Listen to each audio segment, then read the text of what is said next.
ವೀಕ್ಷಕರೇ, ನಮ್ಮ ಚಳ್ಳಕೆರೆ ಟಿವಿಗೆ ಸ್ವಾಗತ. ಇಂದಿನ ಪ್ರಮುಖ ಸುದ್ದಿ.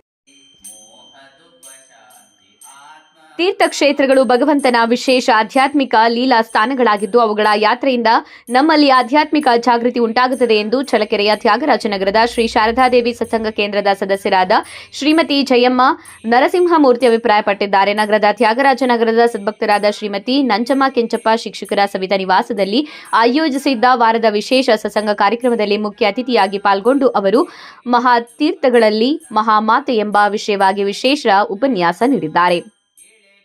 ಸತ್ಸಂಗದ ಪ್ರಯುಕ್ತ ಸತ್ಸಂಗ ಕೇಂದ್ರದ ಸದಸ್ಯರಿಂದ ಸಾಮೂಹಿಕ ಶ್ರೀರಾಮ ರಕ್ಷಾ ಸ್ತೋತ್ರ ಪಠಣ, ಶ್ರೀರಾಮಕೃಷ್ಣರ ನಾಮಸ್ಮರಣೆ, ಗೀತಾ ಪ್ರಕಾಶ್, ಶೋಭಾ ರಮೇಶ್, ಸುನೀತಾ, ಗೀತಾ ಸುಂದರೇಶ್, ದೀಕ್ಷಿತ್, ಪ್ರಮೀಳಾ ಜಗದೀಶ್, ತಿಪ್ಪಮ್ಮ ಉಮಾಶಂಕರ್ ಅವರಿಂದ ವಿಶೇಷ ಭಜನೆ ನಡೆದರೆ ಯತೀಶ್ ಎಂ ಸಿದ್ದಾಪುರ ಅವರಿಂದ ಶ್ರೀ ಶಾರದಾದೇವಿ ಜೀವನಗಂಗಾ ಗ್ರಂಥ ಪಾರಾಯಣ, ಮಂಗಳಾರತಿ ಮತ್ತು ಪ್ರಸಾದ ವಿನಿಯೋಗ ನಡೆಯಿತು. ಸತ್ಸಂಗ ಸಭೆಯಲ್ಲಿ ಸತ್ಸಂಗ ಕೇಂದ್ರದ ಮುಖ್ಯಸ್ಥರಾದ ಎಚ್ ಲಕ್ಷ್ಮೀದೇವಮ್ಮ, ಎಂ ಲಕ್ಷ್ಮೀದೇವಮ್ಮ, ಸಿರಿಚಂದನ, ಸುವರ್ಣಮ್ಮ, ಅನಸೂಯ, ರಾಘವೇಂದ್ರ, ಪ್ರೇಮ, ಸುನೀತಾ, ದ್ರಾಕ್ಷಾಯಿಣಿ, ಸೌಮ್ಯ ಪ್ರಸಾದ್, ಪುಷ್ಪಾ ಉಪಸ್ಥಿತರಿದ್ದರು.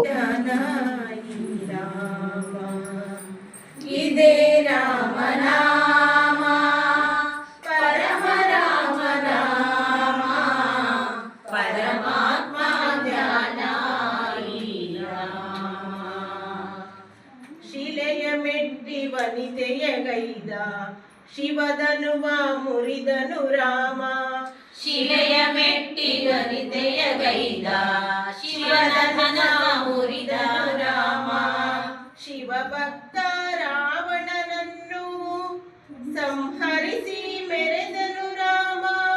ಶಿವಭಕ್ತ ರಾವಣನನ್ನು ಸಂಹರಿಸಿ ಮೆರೆದನು ರಾಮ. ಜನನ ಮರಣ ಒಂದೇ ಎಂದು ಸಾರಿ ಸಾರಿ ಹೇಳಿದ ನಾಮ.